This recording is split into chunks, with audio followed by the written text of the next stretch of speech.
What's going on, everyone? We are officially here. Lakers playoff basketball. Today is the day we have all been anxiously waiting for. What a roller coaster of a ride for this season. To go from 2-10 to having a 0.2% chance of making the playoffs to officially being in the playoffs, taking on our first round opponent, the Memphis Grizzlies. I'm sure you are just like I am in a complete mixed bag of emotions right now. Excitement, enthused. You're probably anxious, nervous, all of these things just kind of stewing at the moment for game day today. And regardless, the Lakers, I think that they have a great opportunity, a great chance. They're playing with house money. They are in a position to get it done. I really do. I really believe that the Lakers have all the tools to win this series. Memphis isn't going to be an easy opponent. I imagine that this goes at least 6-7 games. I actually think the Lakers win in 6, but we'll see. I think that there's an argument to be made the other way without a doubt. There's no easy road in the Western Conference. All of these teams you can make an argument for to come out of the West. But with this series specifically, one of the big things about this series is going to be today's game, Game 1. And whether you're watching this video before the game or after the game, there's a lot that is going to go into this Game 1. And you may already know the outcome based on when you watch this video. But if the Lakers win this game, this series might already be over. If Memphis wins this game, then they actually have a shot. And you might be thinking, oh, that's stupid. That doesn't make sense. You're just a Lakers channel. Here, let me explain. So, the winner of this first game very likely not only will set the tone and really establish themselves, but the Lakers, historically, LeBron James specifically, is really good when winning Game 1.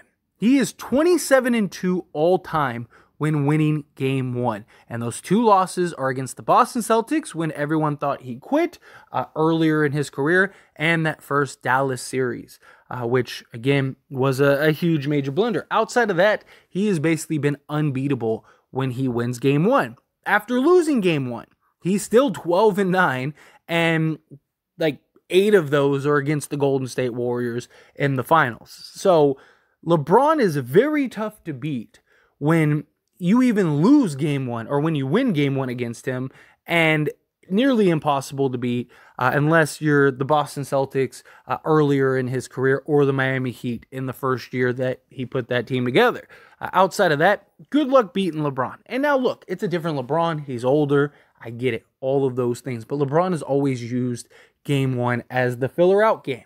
The game that will kind of dictate and process in his mind how he needs to control it going forward. And he makes the adjustments, he makes the changes, and they get done. And he ends up winning those series more times than he doesn't. And so LeBron James having that Game 1 win means he's already figured you out. It's not good. That means, what are you going to do that's going to be so drastic that LeBron can't change it? And look, health, there's a lot of factors that go into it, right? But if LeBron James steals Game 1 in Memphis, that's going to be disastrous for Memphis. Also, how will Memphis respond? Will they crumble and fall apart because they're a young team? Are they going to panic? Is it going to end up being a disaster? Will the Lakers be in their head? I mean, these are all serious questions whenever you're talking about a young team that doesn't quite have the experience. Now, just because they lose Game 1 doesn't mean that it's over for the Memphis Grizzlies. But here's another piece of evidence that would show that Memphis most likely loses this series if they lose Game 1. So the Memphis Grizzlies are 35-6 at home this season. They have the best home record in the entire NBA. So what that means, if you look at their schedule, is that the Memphis Grizzlies are not a very good road team. And that is going to be a problem for this series, right? Or any series going forward. So Memphis won 51 games. So that means they only won 16 road games. 16. Because that would get you to 51, right? So they're not a very good road team at all.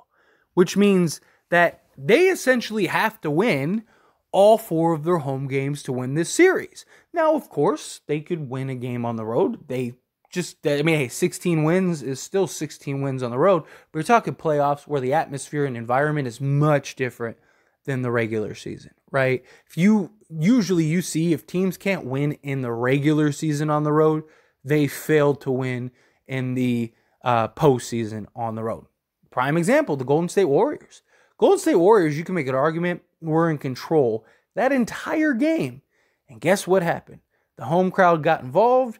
The Kings, they didn't break. They stuck it out. They ended up regaining the lead, and they never looked back, and they ended up winning the game, right? Now, granted, we'll see what happens game 2 in that series, and that could very well be the thing with Memphis, right? Maybe the Lakers do win game 1, and then they steal game 3 in LA.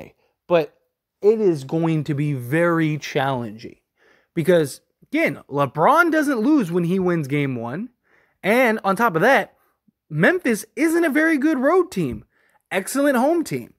If you hold home court advantage, Memphis would have home court advantage all the way unless they played the Denver Nuggets, right? Or into the NBA Finals. So Memphis is in a good position as the 2 seed to get the job done. But if they do lose a game, they could be in very, very big trouble. And this is going to be very likely, if you're somebody that believes that Memphis is going to win, or even if you're somebody that thinks the Lakers are going to win, it's going to be very likely a marginal game because that's what the playoffs are. Everything's won within the margin. Everything's won in between this line and that line, and it's usually a possession or a play or something. Very rarely do guys get blown out, right? Or it's usually close until a team pulls away, usually at the tail end. Because it's a real fight, it's a real battle. Teams are a lot more conservative. They're not as aggressive. They don't, they play a specific way. Teams are, even on the defensive end, they don't take as many gambles, as many risks. They kind of just like, hey, let's protect the paint, close out on the 3-point shot, especially with the 3-point shot being so important, so significant. It's all of those things, right? So the Lakers and the Grizzlies probably going to be in very tough matchups, are going to be in very tough ins and outs. And the Lakers have already shown repeatedly that they can win those sort of rock fights, that they can win those close games, that they can win games even that they're bad. Like, a lot of people look at the Memphis game or the Minnesota game and go like, oh, the Lakers are terrible. Or like the Utah game and go, oh, the Lakers are terrible. You could also look at that as a way of like, hey, the Lakers could play about as bad as possible and still get the win. And that's something that is important. We've seen the Lakers come back from large deficits. We've seen the Lakers fight tooth and nail. Even with the previous team, they weren't getting blown out. So very likely, based on the way that the season has progressed, and don't get me wrong, the postseason is very different than the regular season, but there are still some things that translate, right? And the fact that the Lakers pretty much never got blown out the entirety of the season tells you that they're probably not getting blown out in the NBA playoffs, which means the games are going to be a lot of back and forth games, and it's going to come down to who can close and who can execute. Now, a team like the Lakers, who have a LeBron James and Anthony Davis, they are probably going to be able to execute better because you're going to trust LeBron James and AD to get it done.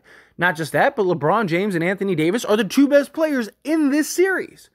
So if this game comes down to the final minute, you trust Anthony Davis and LeBron James to get it done.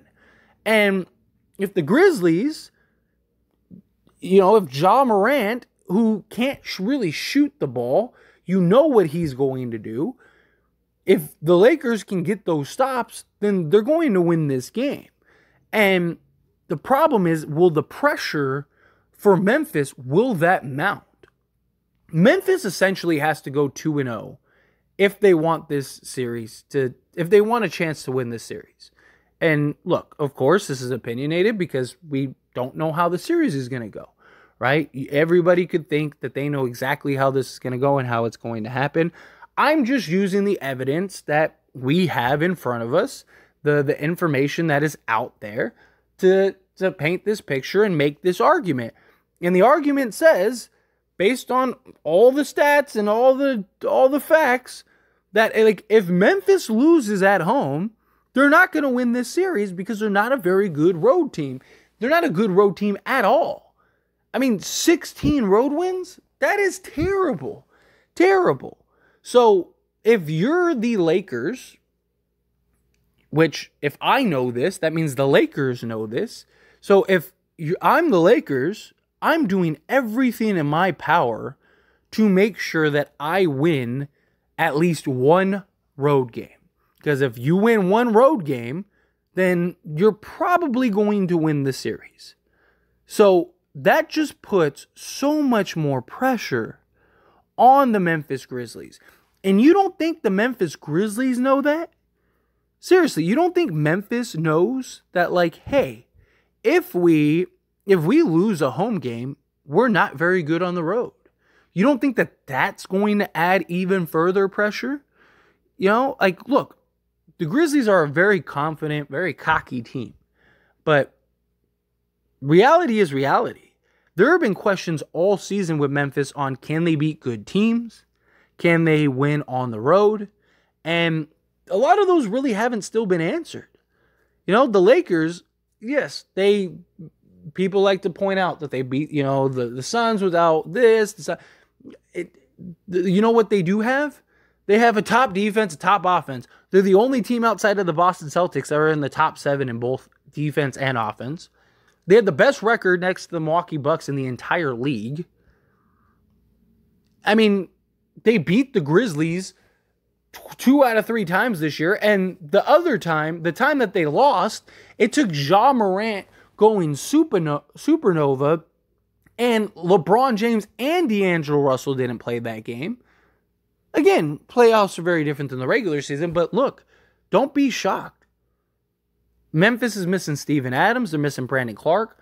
That's going to hurt because outside of that, they don't really have any like quality big man that they can really count on, which means they're probably going to go small. And if they go small, that plays right into the Lakers' hands, right? Like that, like everything that could be in the Lakers' favor is in the Lakers' favor, you know. And look, I'm not saying that they can't. Like they have Aldama, right?